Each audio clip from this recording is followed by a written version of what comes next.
Hi, I'm Dr. Mani Naghibi. I'm a consultant in Gastroenterology and Human Nutrition. Excess weight has a number of detrimental effects on your health, like high blood pressure, slow onset of diabetes, some cancers, poor sleep, and effects on your joints. So weight loss will have an immediate effect on how well you feel, but also a long-term effect on your health.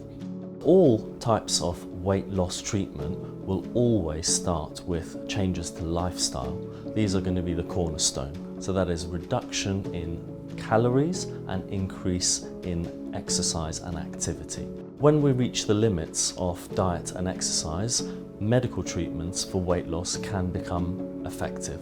There are a number of new medications that are really exciting. They come in the form of an injection. There are currently 2 available on the market, and I expect there'll be more. These are injections that reduce your appetite. They also change the type of foods that you desire, like reducing your desire for fatty foods. The medications have been made in a very easy to use pre-filled syringe, which has easy instructions, a way of loading exactly the right amount of medication.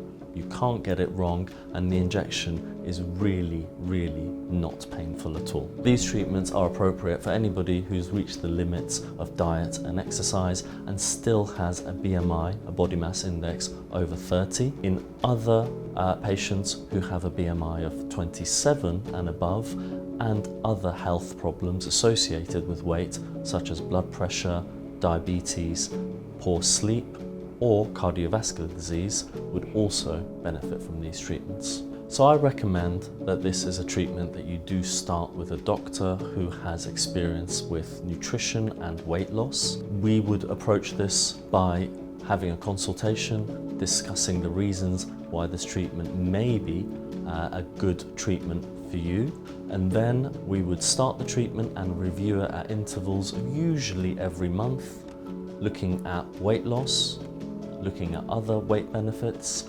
and looking at side effects, then adjusting the dose or changing the medication if needs be. The side effects that are commonly described are nausea, reflux, diarrhea, and constipation. These side effects sometimes are more prevalent at the start of treatment and they wear off during treatment. If that's not the case, there are many ways to change treatment or dosing to control them. The cost of the treatment varies from patient to patient, which is bespoke to their individual needs. In addition to the consultation fees, the cost of the medication is a few £100s per month. I'm often asked what happens after treatment and can weight be regained. The idea is that during this treatment there is not only just injections being used, but there's a change in lifestyle, there's a change of behavior, there's a change towards how you interact with food, and during that time you will also lose weight from the injections. When the injections stop, carrying on with a healthy lifestyle will help keep the weight off. As a doctor in human nutrition, this is a really exciting time in the field of weight loss. These injections, which are safe and effective, can complement all the other ways of losing weight. We do recommend that you do this with the help of a doctor who has experience in this field, who can guide you not just with starting, but carrying on and keeping the weight off in the long term.